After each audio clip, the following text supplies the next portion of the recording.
कल भारत के गृह मंत्री ने, अमित शाह जी ने एक राष्ट्रीय टीवी चैनल पर खुलेआम झूठ बोला, खुलेआम देश की जनता को गुमराह किया और भारतीय जनता पार्टी की रिश्वतखोरी को, उनके ऊपर लगे आरोप को, उनके ऊपर लगे गुनाह को छिपाने का प्रयास किया।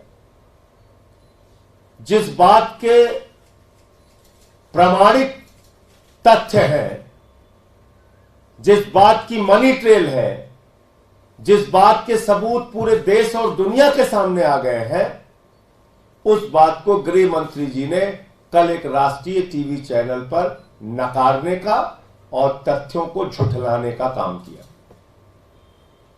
और मैं बिंदुवार करके आज देश के सामने पूरा सच लाना चाहता हूं। वो सच क्या है?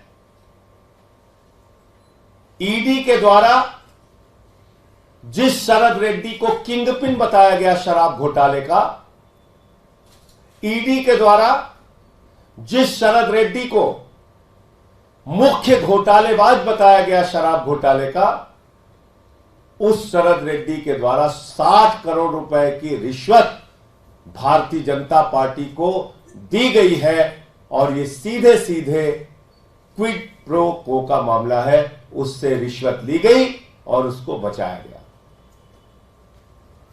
कार्रवाई होनी चाहिए भारतीय जनता पार्टी के नेताओं के ऊपर, कार्रवाई होनी चाहिए बीजेपी के नेताओं के ऊपर, गिरफ्तारी उनकी होनी चाहिए। लेकिन गिरफ्तारी हो रही है अरविंद केजरीवाल की, मनीष सिसोदिया की। मुझे पकड़ के 6 महीने जेल में डाला, एक झूठा, एक बेबुनियाद केस। 500 रेड मारी गई ईडी के द्वारा और उसमें एक भी रुपए की बरामदगी न अरविंद केजरीवाल जी के घर, न मनीष सिसोदिया जी के घर।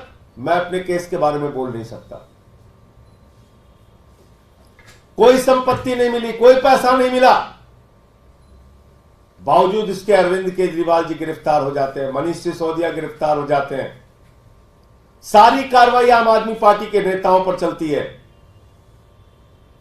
और जब हम कहते हैं कि शरद रेड्डी ने कमल छाप दारू घोटाला जो भारतीय जनता पार्टी ने किया है, उस कमल छाप दारू घोटाले पे कार्रवाई कब होगी, तो उस पर कोई ना ईडी बोलती है, ना सीबीआई बोलती है, ना मोदी जी बोलते हैं, ना अमित शाह बोलते हैं, ना नड्डा जी बोलते हैं, ना ही एलजी साहब बोलते हैं।